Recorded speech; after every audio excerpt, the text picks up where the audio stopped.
যারা প্রেসের ভাই বোনেরা আছেন তাদেরকেও জানাই যে বীরভূমে আমি কথা দিয়ে এসেছিলাম।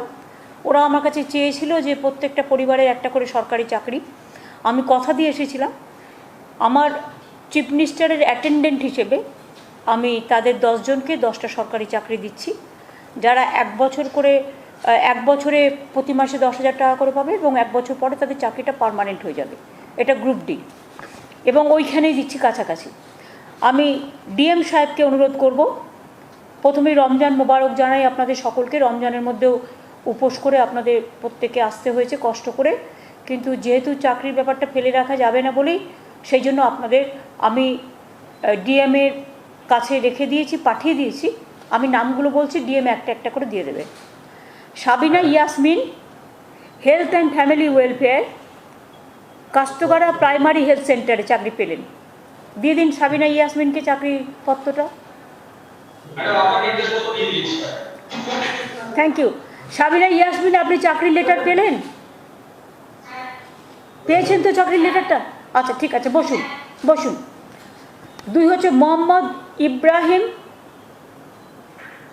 Ibrahim, health and family welfare, CMOH রামপুরহাটে দেওয়া হয়েছে। মোহাম্মদ ইব্রাহিমকে তুলে দিন চাকরিপত্রটা। মোহাম্মদ ইব্রাহিম সাহেব, আপনি পেলেন চাকরিপত্রটা? থ্যাংক ইউ ভাই, থ্যাংক ইউ ভাই।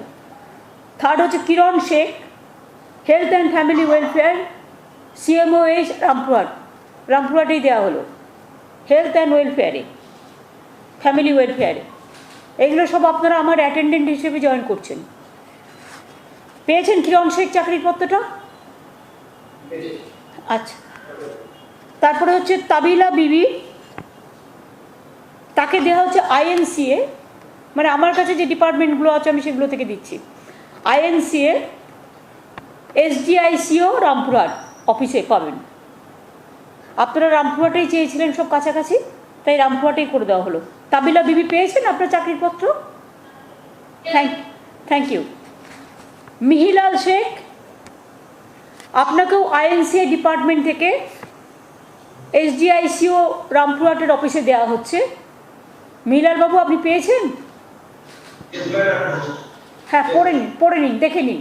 আপনারা সবাই আমার ডিপার্টমেন্টগুলো যেগুলো আমার হাতে আছে আমার অ্যাটেন্ডেন্ট হিসেবেই জয়েন করছেন। হ্যাঁ, এবং আপনাদের সব পার্মানেন্ট চাকরি, 1 বছর বাদে সব পার্মানেন্ট হয়ে যাবেন, নিয়ম তাই গভর্নমেন্টের চাকরির। হ্যাঁ। মোফেজা বিবি, ল্যান্ড রিফর্ম ডিপার্টমেন্টে, BLRO রামপুরহাট অফিসে। মোফেজা বিবি, আপনি চাকরির পত্রটা পেলেন হাতে ডিএম এর কাছ থেকে? আচ্ছা, থ্যাংক ইউ, ভালো থাকবেন। আপনি ল্যান্ড ডিপার্টমেন্ট, যদি কেউ অফিস চিনতে না পারেন ডিএমকে জিজ্ঞেস করবেন, ডিএম অ্যাড্রেস বলে দেবেন। হ্যাঁ। হাসিনারা খাতুন, পার্ট ডিপার্টমেন্টে, BDO সাঁইথিয়া। এটা একটু দূরে হয়ে গেছে। ও অবশ্য ওনার বাড়ি সাঁইথিয়াতে না? আচ্ছা, আমোদপুরে, তাই ভাবছি। হ্যাঁ, ওনার বাড়ি আমোদপুরে। তাহলে আমোদপুরে হলে সাঁইথিয়া আমোদপুর তো কাছেই, একদম পাশাপাশি। হ্যাঁ, ঠিক আছে। আপনি পেলেন? হাসিনারা খাতুন পেলেন? আচ্ছা। আব্দুস সামাদ কাজী, PNR ডিপার্টমেন্ট, BDO নানুর। এটা মনে হয় শ্বশুরবাড়িতে এসেছিলেন, যারা শ্বশুরবাড়িতে এসেছিলেন তারা নাকি? হ্যাঁ, আব্দুস সামাদ কাজী, তাদের বাড়ি। হ্যাঁ, বুঝেছি আমি। BDO নানুর অফিসে পেলেন, নানুর থেকে এসেছিলেন শ্বশুরবাড়ি। হ্যাঁ, পেয়েছেন আপনি? আচ্ছা, thank you. Abdul Aziz Sheikh, home and hill affairs, SDPO Rampurhat অফিসে। হোম অ্যান্ড হিল অ্যাফেয়ার্স থেকে দেওয়া হলো SDPO রামপুরহাটের অফিসে। আব্দুল আজিজ শেখ, আপনি পেয়েছেন আপনারটা চাকরিপত্রটা পেয়েছেন? আচ্ছা। 10 নম্বরে হচ্ছে আসাদুল শেখ, এটাও হোম অ্যান্ড হিল অ্যাফেয়ার্স থেকে SDPO রামপুরহাট অফিসে। পেয়েছেন আপনি চাকরিটার পত্রটা? পেয়েছেন তো? আমি এবার থ্যাংক ইউ সো মাচ। আপনারা বসুন, একটু রমজান মাস চলছে, একটু বসুন। যারা অফিস চিনতে পারবেন না, সবই রামপুরহাটে পড়া হয়েছে প্রায়। একটাই শুধু আমেদপুর বা সাঁইথিয়া বা নানুর, সেটা তাদের বাড়ি ওখানে। আমি রামপুরহাটি, আপনারা চেয়েছিলেন, রামপুরহাটেই দেওয়া হয়েছে। ডিএম সাহেব দেখবেন ওরা জয়েন করে নিক ইমিডিয়েট, এবং জয়েন যখন করতে যাবে সাথে একজন কাউকে দেবেন, যাতে জয়েন করতে গিয়ে যে লেখালেখির ব্যাপারটা থাকে, ওদের তো কাগজপত্র অনেক পুড়ে টুড়ে গেছে, যাতে কারো কোনো অসুবিধে না হয়, সেটা আপনি নিজে দায়িত্ব নিয়ে ওদের জয়েন করিয়ে দেবেন। আপনি আগামী কাল পরশুর মধ্যেই ওদের জয়েন করিয়ে দিন। চাকরিপত্রটা দিয়ে দেওয়া হলো। আর সব দেখে রাখবেন ভালো করে। আর ওদের যদি স্বাস্থ্যসাথী কার্ড পুড়ে গিয়ে থাকে, লক্ষ্মীর ভাণ্ডার পুড়ে গিয়ে থাকে, বা ওদের যদি অন্য কোনো যেসব সুযোগ সুবিধা পেত, বিধবা পেনশন বা এজেড পেনশন বা স্কলারশিপ, সেগুলো আপনারা নতুন করে ওদের করে দেবেন। রেশন কার্ড থেকে শুরু করে সবগুলো করে দেবেন, কারণ ওদের কাগজপত্র অলরেডি তো এফআইআর তো ওরা করেছে, আর যাদের ঘর বাড়ি পুড়ে গেছে তাদের কাগজপত্র পুড়ে গেছে, সুতরাং এগুলো আপনারা করে দেবেন। কেমন? ঠিক আছে, থ্যাংক ইউ, ভালো থাকবেন। আমি এবার ডিসকানেক্ট করছি বীরভূম। ডিএম সাহেব দেখে রাখবেন সব যেন ভালো থাকে, সবাই যেন ভালো থাকে। আর একদম বীরভূমের কাছে ঝাড়খণ্ডের পাশে দুমকা থেকে আমাদের এসটিএফ টিম অনেক আর্মস রেস্কিউ করেছে, আমি তাদের থ্যাঙ্কস জানাচ্ছি, এবং নজর রাখতে হবে always. Thank you, thank you, thank you, ধন্যবাদ। রামপুরহাটেরটা ডিসকানেক্ট করে দিই। চিফ সেক্রেটারি ছিল আমার সাথে, থ্যাংক ইউ দ্বিবেদী।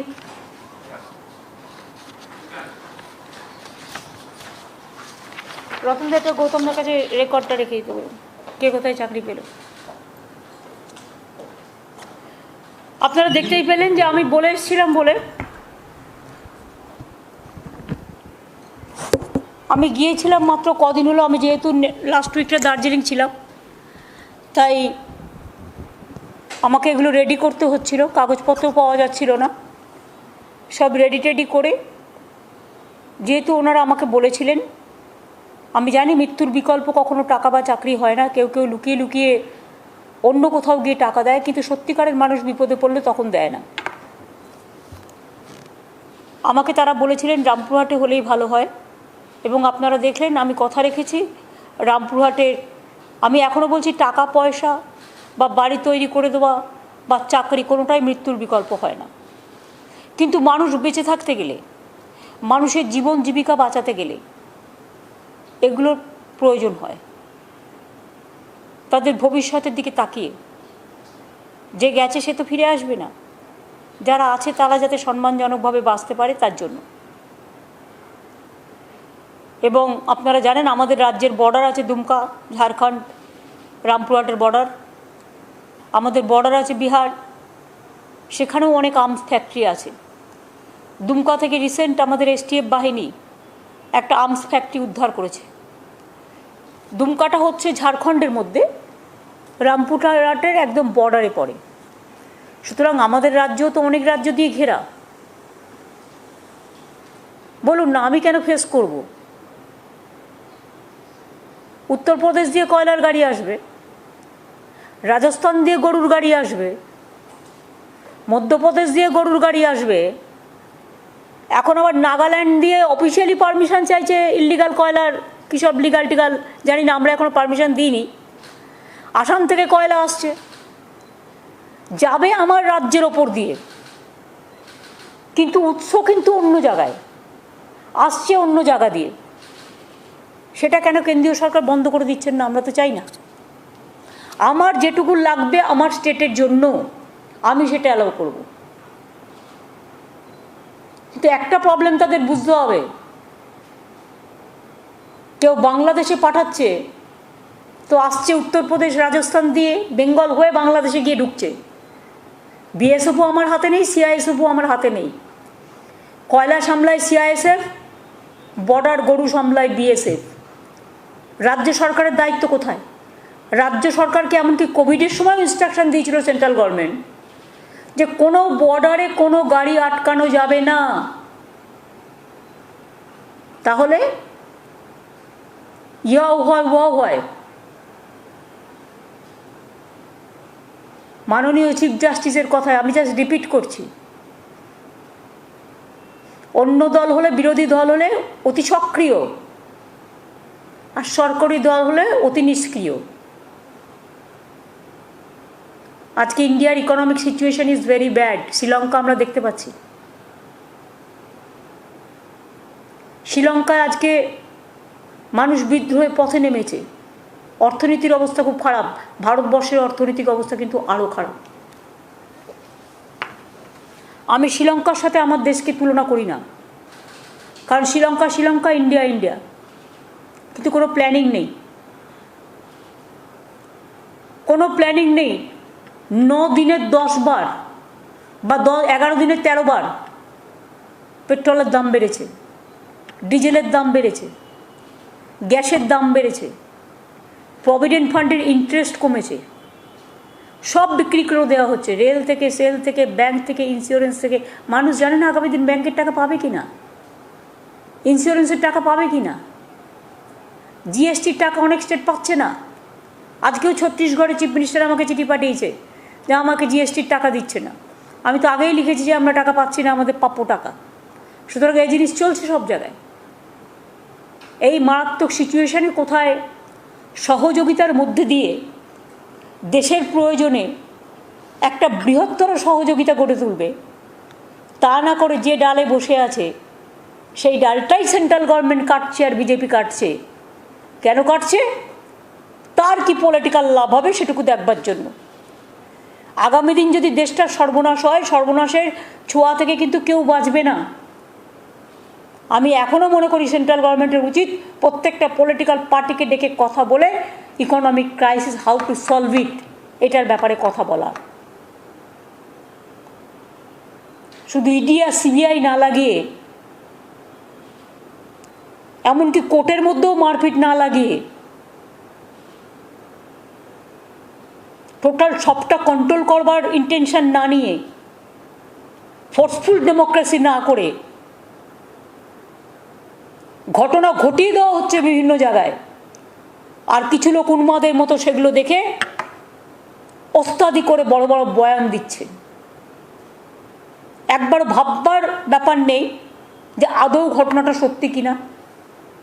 কেউ একটা ভিডিও ভাইরাল করে দিল, weather that video is correct or not, আমি অলওয়েজ বলি ক্রস চেক করো। এখন অনেক মিথ্যে জিনিস ভাইরাল হয়ে যাচ্ছে যাতে ক্ষতি হয়, সমাজের ক্ষতি হয়, দেশের ক্ষতি হয়, রাষ্ট্রের ক্ষতি হয়। আমরা এটা করি না।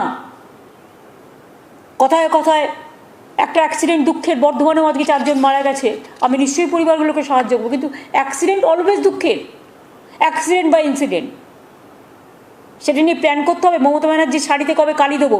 মমতা ব্যানার্জির শাড়িতে কালি দিলে মমতা ব্যানার্জি কিন্তু জানে মোবিল কী করে ঢালতে হয়, নিজের রং খেলে না। তাও এসব প্ল্যানিংগুলো কানে আমাদেরও আসে।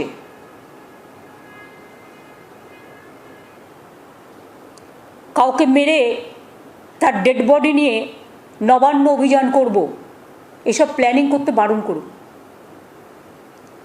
বিজেপি আপনারা বোকা, আর সিপিএম হচ্ছে আপনাদের দেয় ধোকা, আর কংগ্রেস তো বিজেপি সিপিএমের পোকা।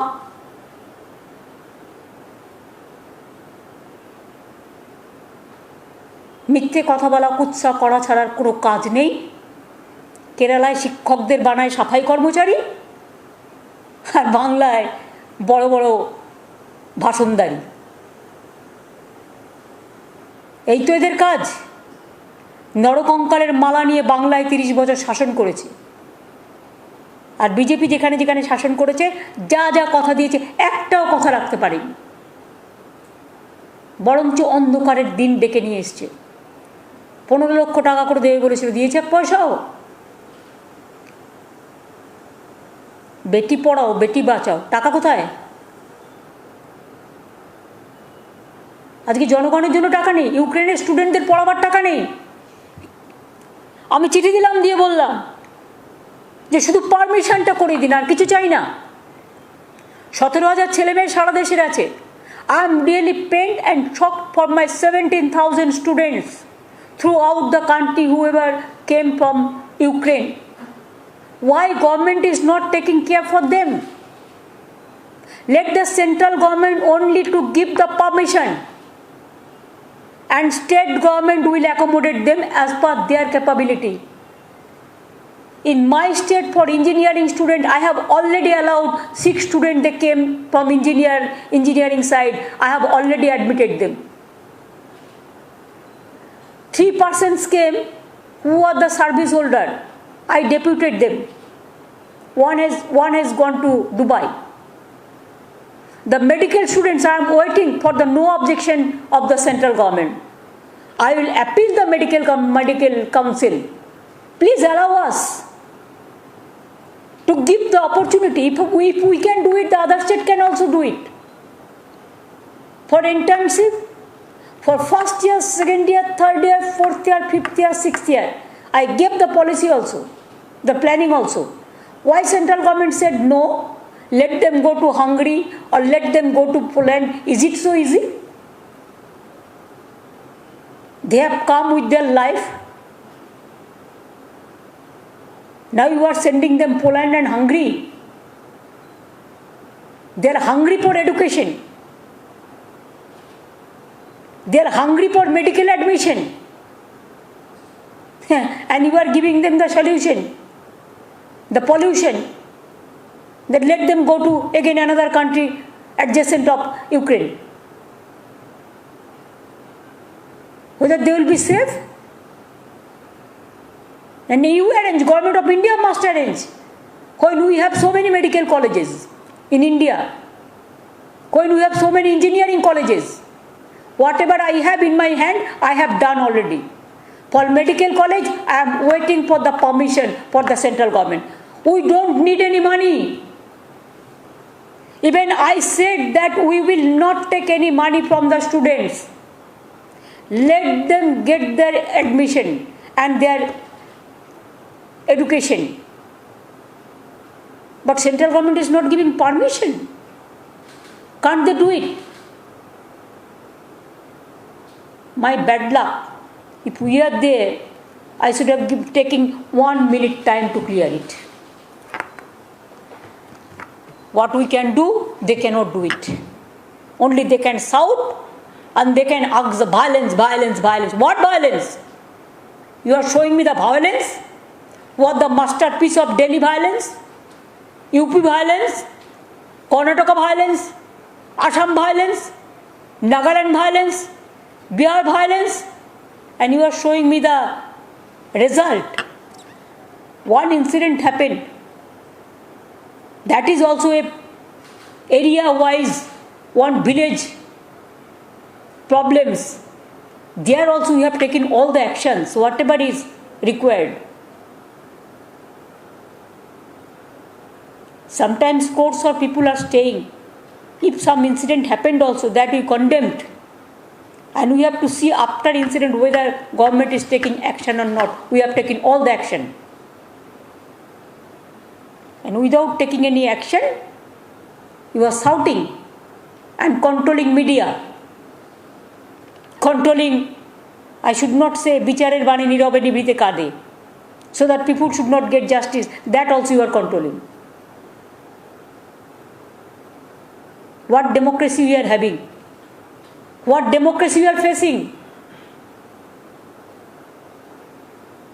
My Lokayut committee chairman, as per central government norms, we cleared. It is pending with the governor house about 6 months. There is no Lokayut committee member here. The justice we have selected, recommended. Human Rights Commission chairman, we have selected. We have sent the notice to opposition leader also. Myself, parliamentary minister, who was the member. We have sent to governor for approval. Ex-Chief Justice Jyotirmoy Bhattacharya, his name, it is also pending since 6 months. He is not clearing. Right to Information Commission. Sometimes the highest court gives us the suggestion that all posts should be filled. How it should be filled? I have sent 2 names for right to information also to one IAS officer, senior, one principal secretary retired, one IAS officer, and one IPS retired DG. That file is also pending. Governor is saying, I will not clear anything. What is this? Even before a day, he said, I am not going to sign the financial bill, the financial budget. Then I rang up him. I said, what you are telling? This is your obligation. Finance bill also you are saying that, do me this job, give me this job, do me this answer, then only I will sign. What is this? There's some blackmailing politics is going on.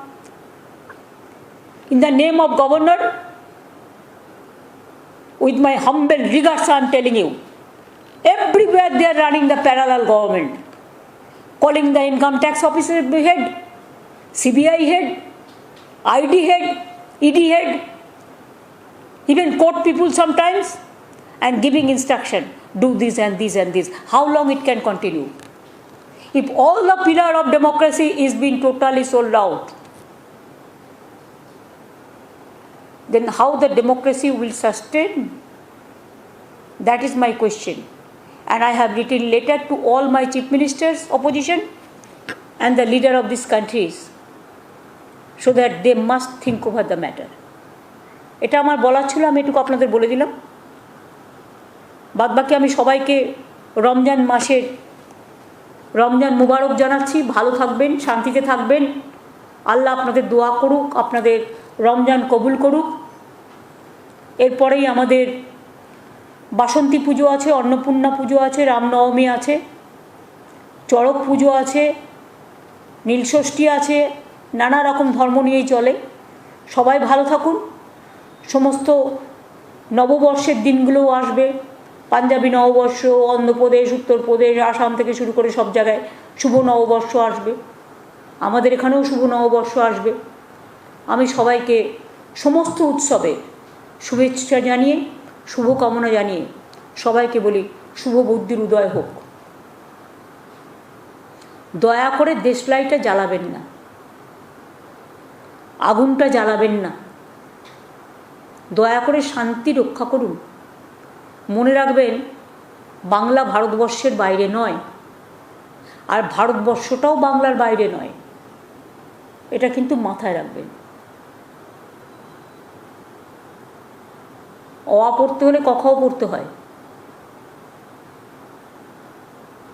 আর কিছু কিছু channel একটা ইঁদুর মরেছে তাই নিয়েও এমন খবর করতে শুরু করছেন, পুরো কমিউনালি প্রভোকেশন করছেন।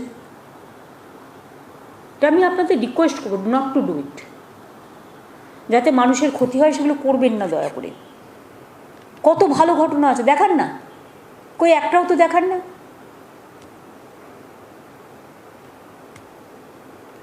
যান না, গিয়ে মিলন মেলাটা তৈরি হয়ে গেছে, প্রায় 11 তারিখে উদ্বোধন হবে। তুলে আনুন তো ছবিটা, দেখুন তো কী সুন্দর গভর্নমেন্ট একটা কাজ করেছে। দেখুন তো আলিপুরে ধর্মধান্যে একটা স্টেডিয়াম হচ্ছে, শঙ্খের মতো কী সুন্দর আইডিয়া। কই সেগুলো তুলে আনুন না, কাজগুলো দেখুন না, ভালো কাজ হবে।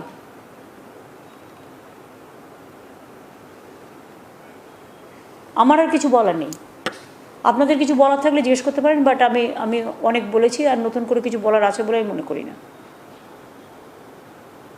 দিদি, একটা বিষয়, আপনি জানেন রমজান মাস হয়েছে, পেট্রোলের দাম বৃদ্ধির ফলে যেভাবে সবজির দাম বাড়ছে, সেক্ষেত্রে ফলের দাম যে তার ইচ্ছে মতো দাম নিচ্ছে, তাতে কিন্তু সাধারণ মানুষ সমস্যায় পড়ছে। বিষয়টা নিয়ে কি বলেন? আমি ঠিক বুঝলাম না কথাটা। ও পেট্রোপণ্যের দাম বাড়ছে এবং যে যার ইচ্ছে মতো দাম নিচ্ছে, তাই বলছেন তো? ফলের দাম,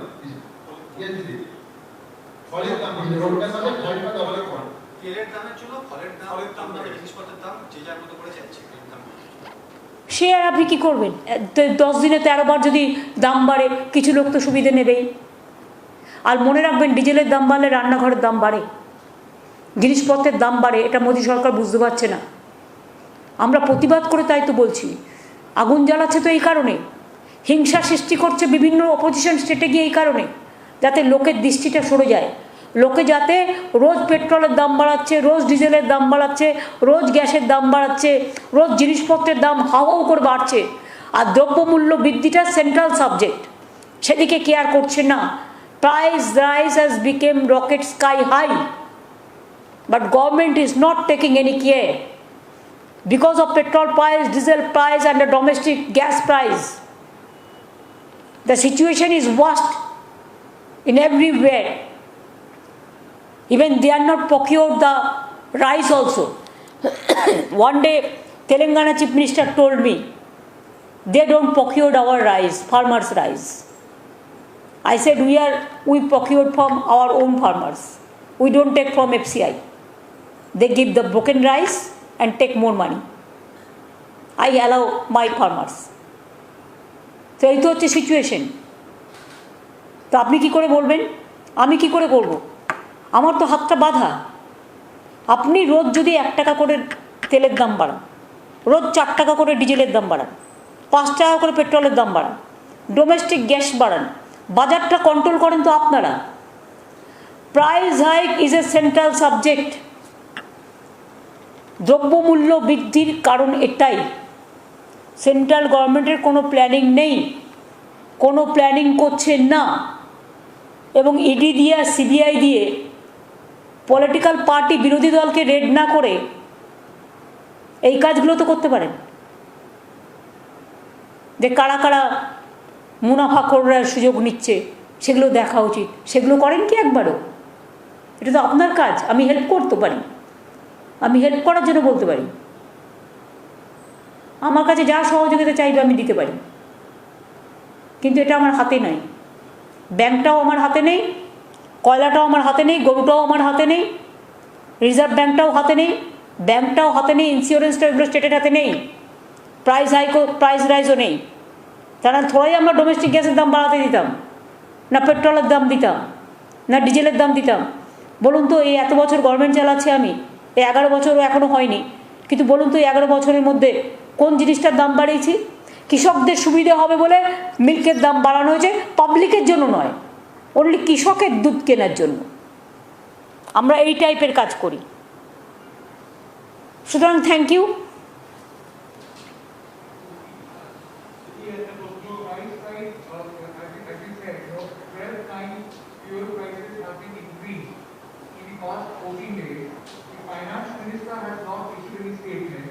Prime Minister has not spoken out, but most of the BJP leaders are saying that this fight is towards nation building.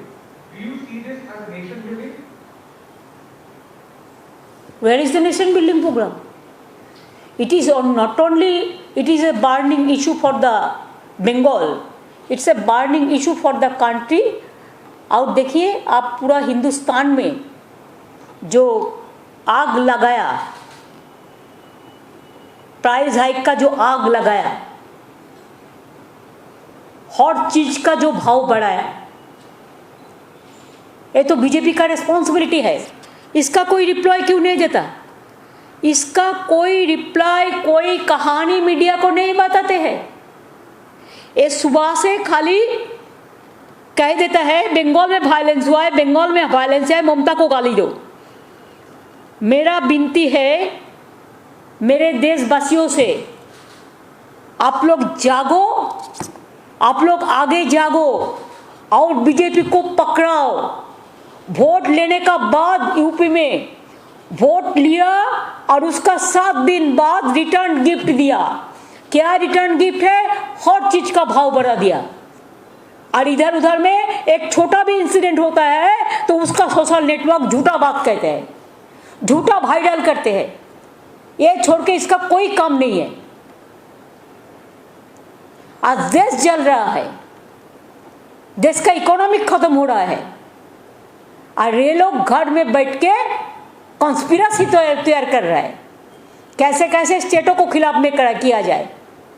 All state must see it, and I think opposition all state must be together to see this things.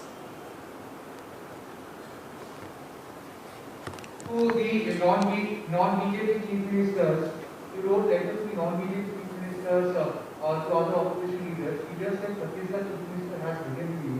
Is there any response, any positive direction?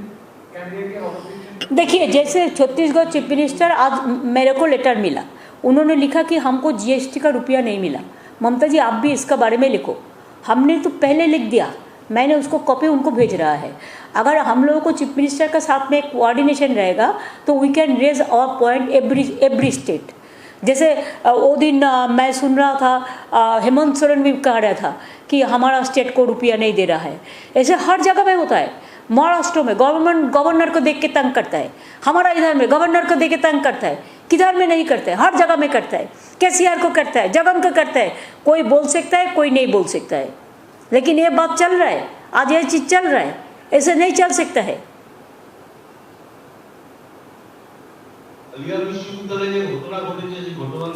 ভাই আপনার কি এটা important মনে হলো না ওটা কিছু important মনে হলো? ওটা নিয়ে পুলিশ যে অ্যাকশন নিয়েছে দেখেছেন তো, অ্যারেস্ট হয়ে গেছে। আর বিশ্বভারতী বোলপুর নিয়ে যা হচ্ছে সেটার ব্যাপারে কিছু দেখুন, কজন অ্যারেস্ট হয়েছে? বিশ্বভারতীর ভিসি অ্যারেস্ট হয়েছে।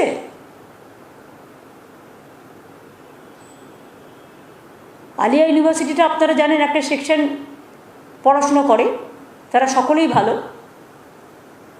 কিন্তু সেখানেও ছাত্রছাত্রীদের ক্ষোভ থাকতেই পারে। কিন্তু তবুও যে একটু কটু খারাপ কথা বলেছে তাকে অ্যারেস্ট করেছে পুলিশ। আমাদের এখানে পুলিশ অ্যাকশন নেয়, কিন্তু বিশ্বভারতীতে যা করছেন ভদ্রলোক, আমি ভদ্রলোকই বলবো কারণ আমার মুখ দিয়ে খারাপ কথা যেন না বেরোয়, সেখানে কোনো অ্যাকশন হয়েছে? শুধু বাংলারটাই দেখেন। বাংলার খারাপ করতে আপনাদের এত ভালো লাগে কেন বলুন তো? শুধু বাংলা অসম্মানিত হোক, বাংলা অপমানিত হোক, বাংলার বদনাম হোক, এটা একটু ছাড়ুন। বাংলাকে নিয়ে একটু গর্ববোধ করুন তো। আপনি বাংলায় জন্মেছেন, এটা আপনারও মাটি। কই আপনি তো রাজস্থান নিয়ে কথা বলেন না, একটা নিউজ করেন না, ইউপি নিয়ে করেন না, দিল্লি নিয়ে করেন না, বিহার নিয়ে করেন না, এমনকি বিশ্বভারতী নিয়ে কটা চ্যানেলে কটা লোক বসান। সারাক্ষণ যে গভর্নমেন্টটা কাজ করছে, এত সামাজিক স্বীকৃতি দিয়েছে মানুষকে, এত ভালো কাজ করছে, সঙ্গে সঙ্গে অ্যাকশন নেয়, তাদের বিরুদ্ধে যত আপনাদের রাগ আর যত আপনাদের agenda. Please set up your agenda also, otherwise sometimes you will also see all the agenda is over.